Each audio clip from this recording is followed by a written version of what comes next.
ओम सजात्म स्वरूप परम गुरु शुद्ध चैतन्य स्वामी ने नमः। सिद्धवादिन षट द्रव्य गुण पर्याय और प्रमाण का जड़ कर्म चेतन बंध का और कर्म के अवसान का कह कर स्वरूप यथार्थ जग का जो किया उपकार है उसके लिए जिन वाणी माँ को वंदना शतवार है, वंदना शतवार है। ओम सम्यक दर्शन के स्वरूप को समझते हुए प्रज्ञा छेनी के द्वारा भेद ज्ञान और भेद विज्ञान की महिमा समझने का प्रयास कर रहे हैं। एक श्लोक के द्वारा यहाँ आचार्य भगवान बता रहे हैं, उसके अर्थ को लेते हैं। यह प्रज्ञारूपी पैनी छैनी प्रवीण पुरुषों के द्वारा किसी भी प्रकार से यत्नपूर्वक सावधानी से यानी अप्रमाद भाव से चलाई जाने पर आत्मा और कर्म दोनों के सूक्ष्म अंतरंग संधि के बंध में यानी आंतरिक सांध्य के जोड़ में वह शीघ्र लग सकती है। यह जो भेद ज्ञान का अभ्यास बताया जा रहा है, जिसे प्रज्ञा रूपी छैनी और विवेक रूपी हथौड़ा कहा गया है। निरंतर ज्ञान स्वभाव के द्वारा, ज्ञान स्वभाव में रहने के द्वारा यत्नपूर्वक सावधानी से निरंतर उसका प्रहार करने से चलाई जाए तो आत्मा और आत्मा के परिणमन, जीव के परिणमन और कर्म के परिणमन, इन दोनों के सूक्ष्म अंतरंग संधि के बंध को वह छैनी लग सकती है। यह मेरा स्वरूप नहीं है और यह मैं हूं। निरंतर भेद विज्ञान करते जाएंगे तो वो प्रज्ञा छैनी आपको भेद के द्वारा छेद करने का, विच्छेद करने का काम कराएगी। ऐसी यह अंतरंग संधि का हमें निरंतर यहाँ प्रयास करना है। वह कैसे सो बतलाते हैं। आत्मा को जिसका तेज अंतरंग में स्थिर और निर्मल रूप से जो दैत्यप्यमान है, ऐसे चैतन्य प्रवाह में मग्न करती हुई कौन? यह प्रज्ञा छैनी, यह भेद विज्ञान आत्मा को अपने अंतरंग में स्थिर और स्वयं के निर्मल रूप से दैदीप्यमान जो है, जिसका चैतन्य प्रवाह, जिसकी ज्ञान की धारा निरंतर प्रवाहित हो रही है और जिसमें वह मग्न करती हुई और बंध को यानी इस बाहर की अज्ञान भाव को निश्चल करती हुई, उसका छेद भेद करती हुई, ऐसी यह प्रज्ञा छैनी बताई गई है। और ऐसी यह प्रज्ञा छैनी आत्मा और बंध को सब ओर से भिन्न भिन्न करती हुई गिरती है। भिन्न जानते जानते भिन्नता की जो मान्यता, इस मान्यता का नाम सम्यक दर्शन है। जानना यह व्यवहार है और मानना यह निश्चय है, क्योंकि जानना ज्ञान से हो रहा है और मानना दर्शन से हो रहा है। मान्यता सम्यक दर्शन, सच्ची मान्यता, सच्ची श्रद्धान, यथार्थ टंकोत्कीर्ण श्रद्धान, यह सम्यक ज्ञान कराएगा। और सम्यक ज्ञान के द्वारा, सम्यक ज्ञान किसको कहा? कि 6 के 6 द्रव्यों का यथार्थ ज्ञान, जैसा का तैसा, यह सम्यक ज्ञान। और सम्यक ज्ञान के द्वारा हमने भेद ज्ञान किया, जीव को जीव और जड़ को जड़ माना, चेतन को चेतन, अचेतन को अचेतन मानना शुरू किया। जीव और अजीव का प्रत्यक्ष भावमन के द्वारा यहाँ भेद करने का पुरुषार्थ किया। ये तो पुरुषार्थ करना है और यह पुरुषार्थ आत्मा और बंध को, जिससे ये बंध हो रहे हैं, इन भावों को, इन प्रभावों को, इन विभावों को, इन मोह राग द्वेष के भावों को सभी ओर से भिन्न करती हुई गिराती है। यानी वहां से उपयोग को हटाकर अपने में उपयोग कराती है। या यूं कहें कि जब उपयोग में स्थिर होता है, ज्ञान को जानता है, तब पर से उपयोग सहज ही हट जाता है और संवर और निर्जरा अपने आप घटित पर्याय में बाहर के परिणमन में होने लगती है। इस कलश में आत्म स्वभाव के पुरुषार्थ का वर्णन किया गया है, भेद ज्ञान का उपाय दिखाया गया है और इस कलश के भाव विशेषता परिणमन करने योग्य है। पैनी छैनी किसी प्रकार से निपुण पुरुषों के द्वारा सावधान होकर चलाई जाने पर शीघ्र गिलती है, चलती है। इस प्रकार पुरुषार्थ के बताने वाले 5 विशेषण प्रयुक्त किए गए हैं इस गाथा में। उस 5 विशेषणों को यहाँ हम समझने का प्रयास करेंगे। पहला विशेषण पैनी छैनी। जैसे जड़ शरीर में से विकारी रोग को निकालने के लिए पैने और सूक्ष्म चमकते हुए शस्त्रों से ऑपरेशन किया जाता है। कोई गांठ हो जाए, कोई कुछ भी बहुत बड़ी ऐसा रोग शरीर में आ जाए और शस्त्र से शल्य के द्वारा उस शस्त्रों के द्वारा उसका छेदन भेदन करना पड़े, ऑपरेशन करना पड़े तो किया जाता है। ऐसे सूक्ष्म शस्त्रों के द्वारा, वहाँ बाहर के शस्त्र काम नहीं आते हैं। ऑपरेशन में सूक्ष्म से सूक्ष्म, अच्छे से अच्छे क्वालिटी के, अच्छे धातु के जो भी वहाँ होते हैं, इसलिए वहाँ अपने उपयोग को, यानी अपने उन बाहर के उपयोग की यहाँ बात हो रही है। सूक्ष्म से सूक्ष्म उपयोग वहाँ करना पड़ता है ऑपरेशन में।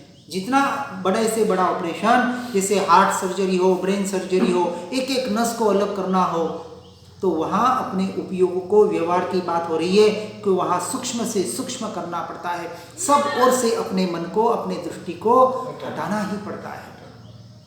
इसलिए कहा जाता है किसी अपने का ऑपरेशन अपने को नहीं करवाया जाता है। अरे मेरा बेटा है, कहीं गलती हो जाएगी, हाथ कांपने लग जाएंगे।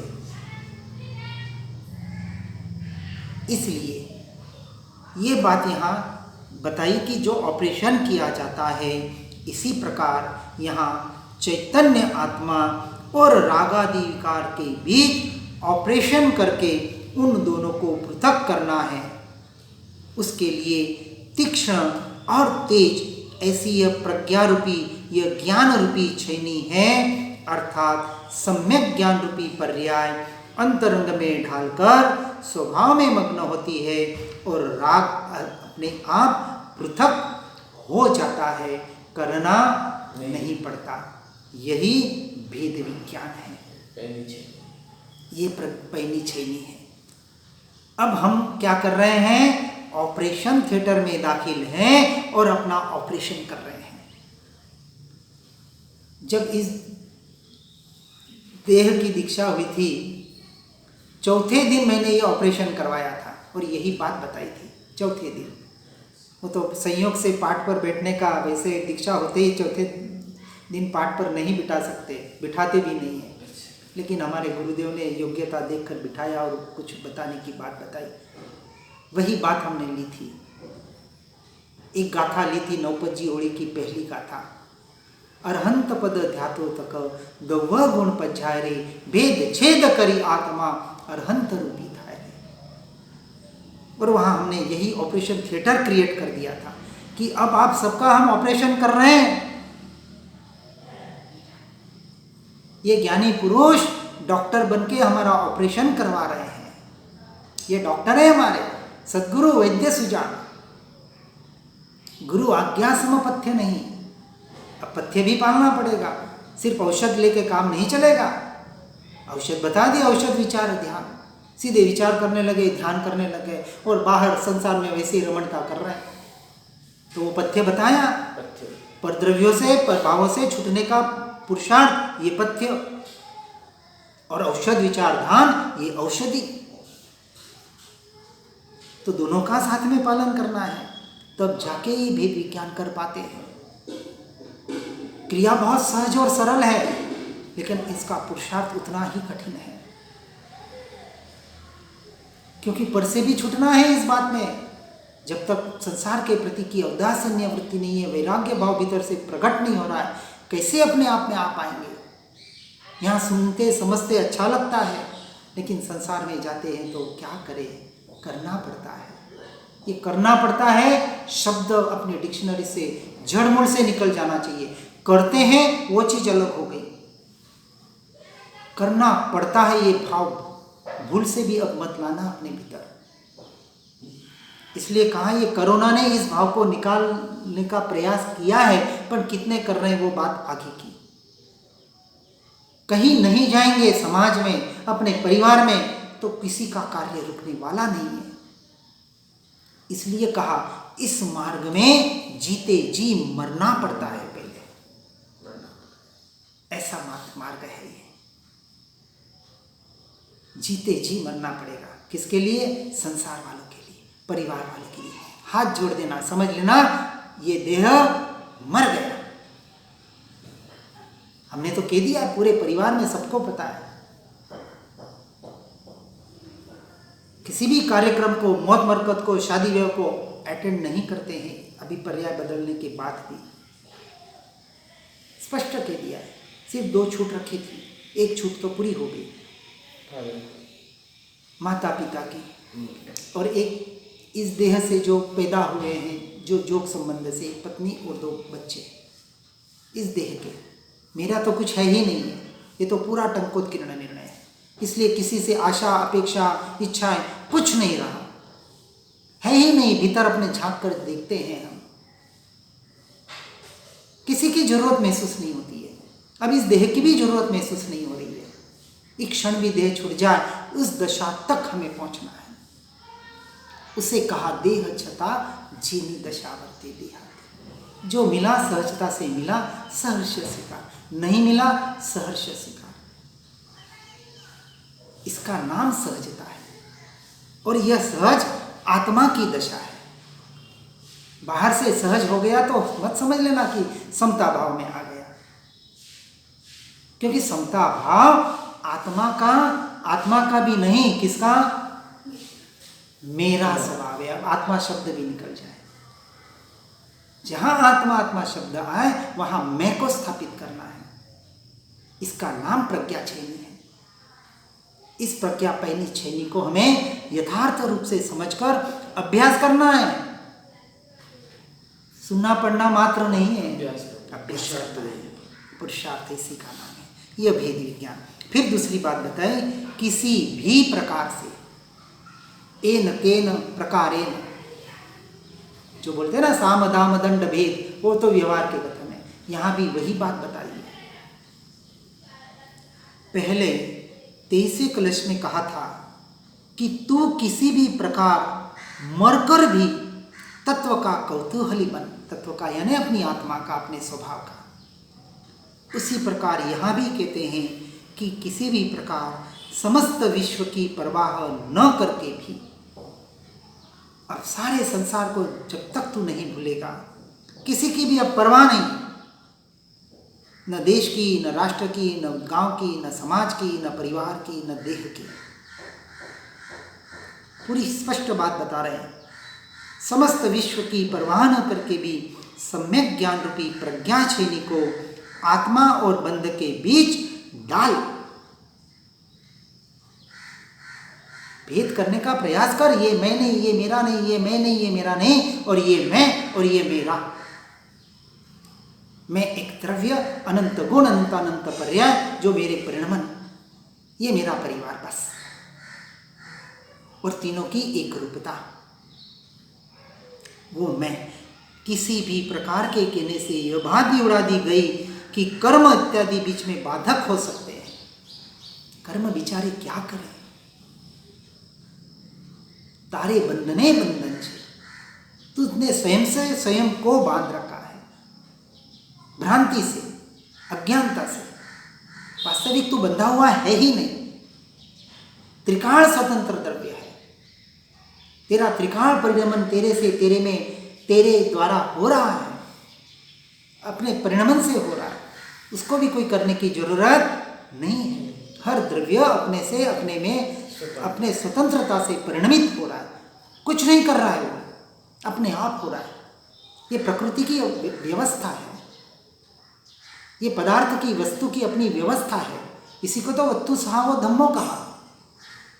वस्तु का जैसा स्वभाव है उस रूप वो परिणमित हो रहा है, करने की कहाँ जरूरत है, लेकिन वहाँ स्थित हो नहीं पा रहे, इसलिए करो का उपदेश दिया जाता है, पुरुषार्थ का उपदेश दिया जाता है।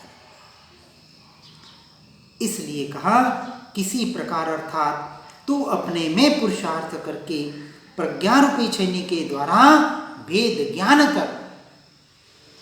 इसके जोर के लिए शरीर का चाहे जो हो, किंतु आत्मा को प्राप्त करना है, वहाँ उस दशा तक हमें पहुँचना है। यही एक कर्तव्य है।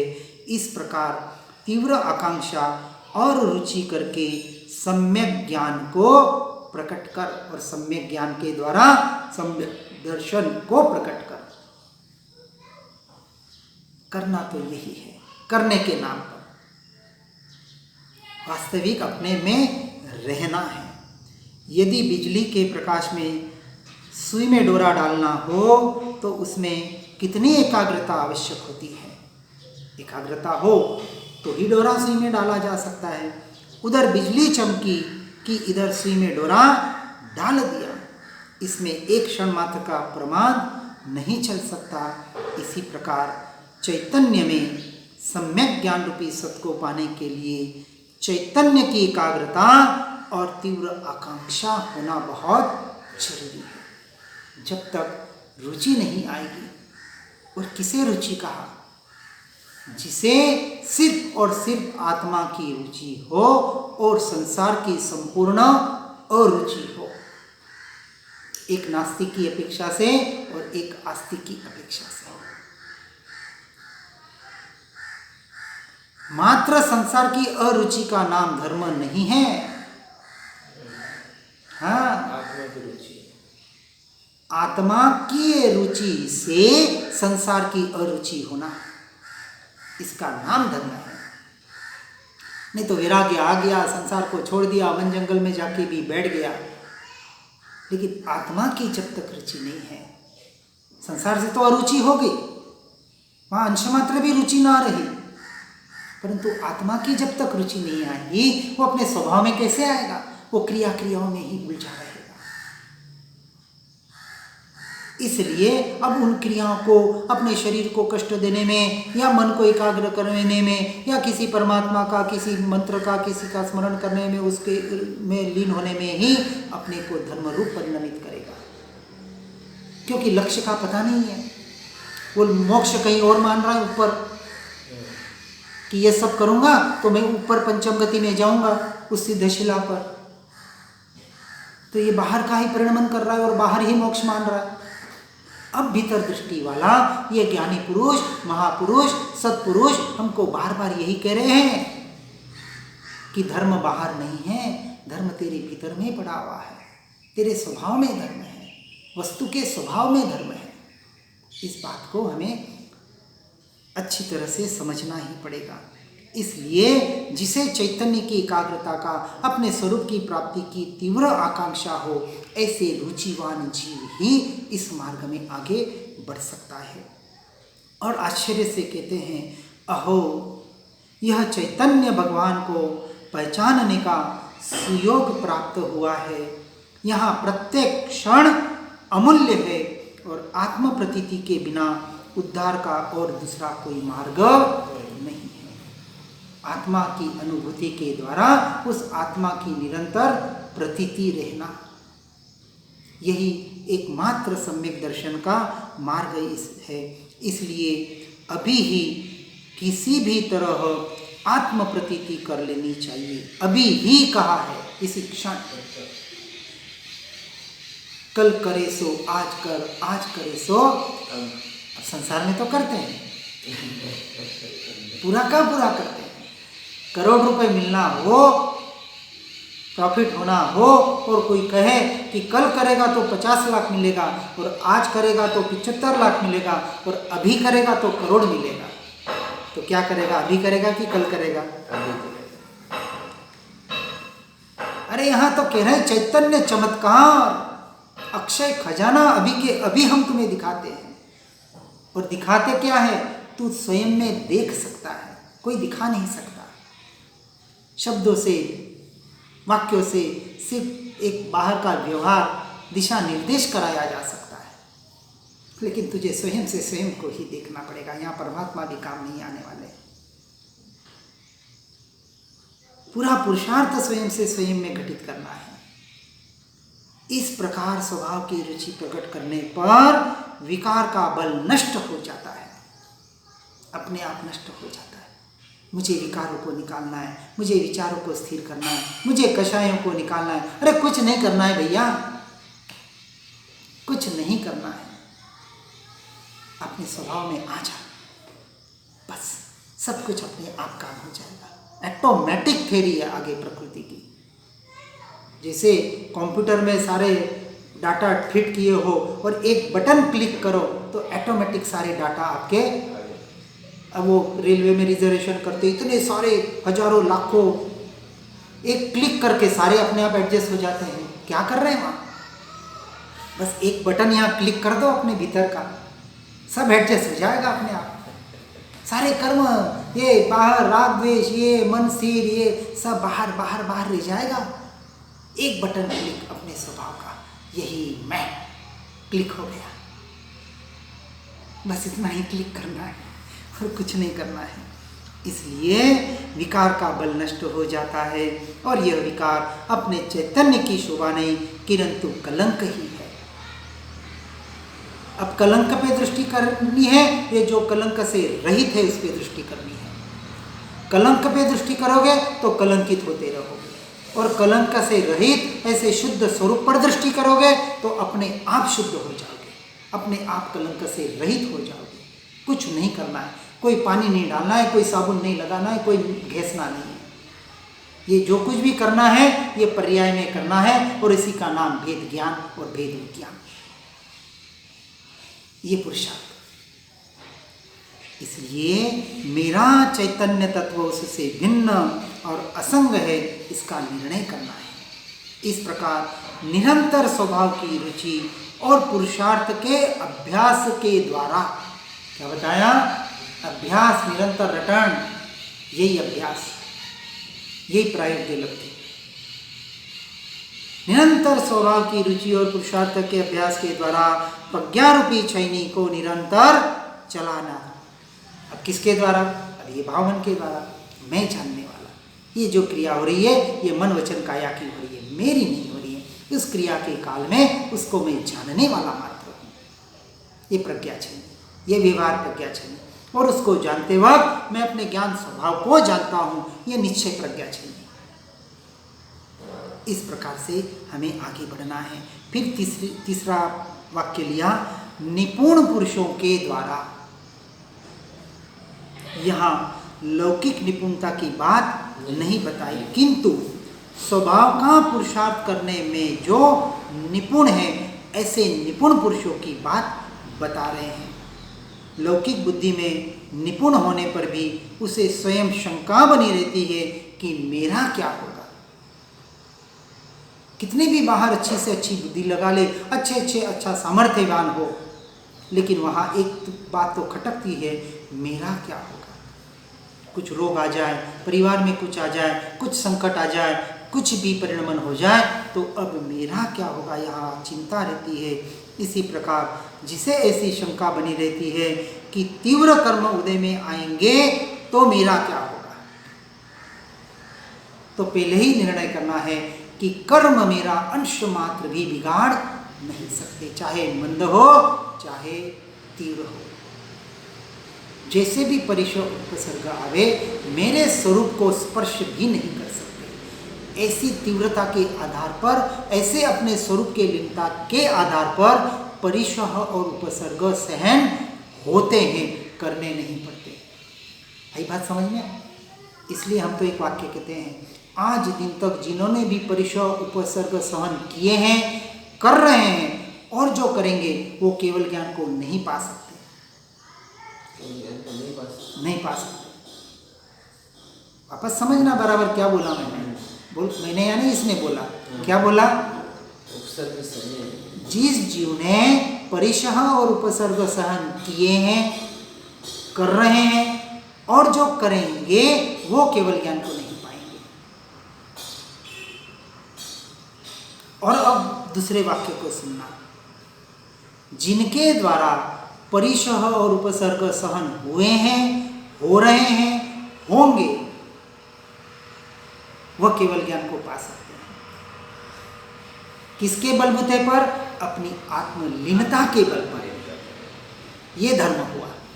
जब अपने ताव काम ठानेनम मोनेनम जाननम अपानमोसरा में कायोसर का मतलब क्या?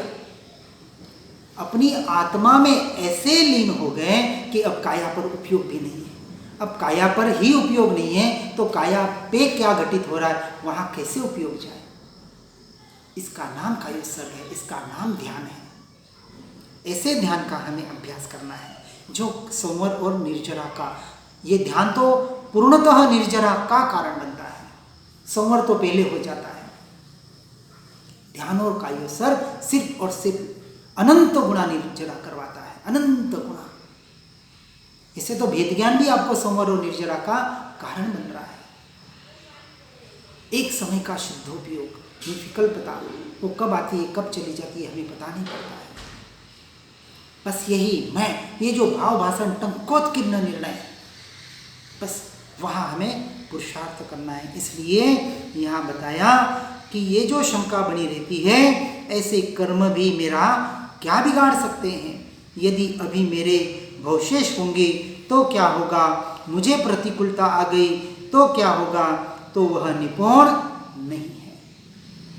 अरे क्या करें, अब शरीर की अवस्था न रही, अब ऐसा हो, ये जो जो जो जो जो बाहर और बाहर के परिणामों में भटक रहा है, अटक रहा है, जो ऐसी मिथ्या मान्यताओं में अटका हुआ है, वो कभी पुरुषार्थ नहीं कर सकता। हम तो कहते हैं यदि मन स्वस्थ है तो शरीर की जो भी अवस्था हो आप भेद ज्ञान कर सकते हैं, पर उसका अभ्यास पहले करना पड़ता है। रोग के काल में प्रतिकूलता में अभ्यास नहीं होता है।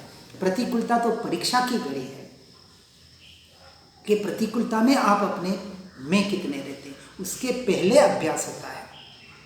एक विद्यार्थी पूरे साल अभ्यास करता है, पाठ पठंतर करता है और 3 घंटे में उसकी परीक्षा देता है। पूरे साल परीक्षा नहीं देते बैठता है। तो पहले अभ्यास करेंगे तो ऐसी घड़ियाँ हमारे संसार में जब होंगे तो ऐसे बहुत से वहाँ ऐसे विकल्प, ऐसे परिणाम, ऐसे संयोग वियोग आएंगे। उस वक्त आपकी परीक्षा है। अब उस परीक्षा करना, कोई मर गया तो क्या विचार करेंगे? कौन मरा? कोई मरता ही नहीं है। न जीव मरता है न जड़ मरता है। एक द्रव्य इस सृष्टि का न नया पैदा होता है न नाश को प्राप्त होता है। ऐसा त्रिकाल स्वरूप है। सिर्फ परिवर्तन होता है। एक जीव एक गति से दूसरे गति में चला गया, एक परमाणु दूसरे परमाणु रूप परिवर्तित हो गया, परमाणु का परिणमन हो रहा है। तो इस बात को गहराई से समझकर वही पुरुष निपुण हो सकता है जो इन बाहर के कि क्या होगा, कैसे होगा, होगा कि नहीं होगा, प्रतिकूलता है, अनुकूलता है, इसमें जो अटकता है वो अशक्त और पुरुषार्थहीन पुरुष है। अब अपन कहाँ हैं, अपने को समझना है। जो ऐसी पुरुषार्थहीनता की बातें करता है वह प्रज्ञारूपी छेनी का प्रहार नहीं कर सकता। इसलिए कहा कि निपुण पुरुषों के द्वारा चलाई जाने पर, अर्थात जिसे कर्मों के उदय का भी लक्ष्य नहीं किंतु मात्र स्वभाव की प्राप्ति का ही लक्ष्य है, और जिसे अपने स्वभाव की प्राप्ति के पुरुषार्थ के बल से मुक्ति की निसंदेहता ज्ञात है, ऐसे निपुण पुरुष ही तीव्र पुरुषार्थ के द्वारा और प्रज्ञारूपी छैनी को चलाकर भेद विज्ञान के द्वारा अपने स्वरूप में, अपने द्रव्य में लीन होने का पुरुषार्थ कर सकते हैं। अब ये किसी ज्ञानी पुरुष की बात नहीं हो रही है, क्योंकि पहले गुणस्थानक से बताया इसलिए कहा पहले गुण स्थानक से चौथे गुण स्थानक तक प्रयत्न पूर्वक, बलजबरी पूर्वक, यत्न पूर्वक, निरंतर बुद्धि पूर्वक, विकल्पों को पूर्वक बार बार विचारों के द्वारा करना पड़ेगा, कर्तृत्व बुद्धि से, क्रियात्मक बुद्धि से। और चौथे के बाद ये कुछ नहीं होगा। जब निर्णय हो जाएगा इसके द्वारा, जो परोक्ष प्रत्यक्ष का दर्शन कराएगा, ये परोक्ष बुद्धि, ये परोक्ष क्रिया भेद ज्ञान की प्रत्यक्ष निर्णय कराएगी। ये जाप और जपा जाप करवाएगा। अब आपको जाप नहीं करना पड़ेगा, मैं जानने वाला, मैं ज्ञान स्वभाव को जानने वाला, ये भेद विज्ञान भी नहीं, बस आपका सहज परिणमन आप में होता रहेगा। ये बोलने वाला कोई बोलता रहेगा, चलने वाला चलता रहेगा, खाने पीने वाला खाता पीता रहेगा, और आप कहाँ रहेंगे? अपने जानने वाले ज्ञान स्वभाव में रहते रहेंगे, वहाँ रहना नहीं पड़ेगा, सहज परिणमन होगा। यह अपनी दशा को प्रकट करके हर जीव इस दशा में निरंतर आगे बढ़ने का पुरुषार्थ करे। इसी भावना के साथ जिनाज्ञा विरुद्ध कुछ भी कहने में आया हो तो इच्छामि दुक्कड़म। जिन वाणी के ज्ञान से हो सम्यक श्रद्धा, वो चारित्र महान हो पाऊं पद निर्वाण। जिन वाणी के ज्ञान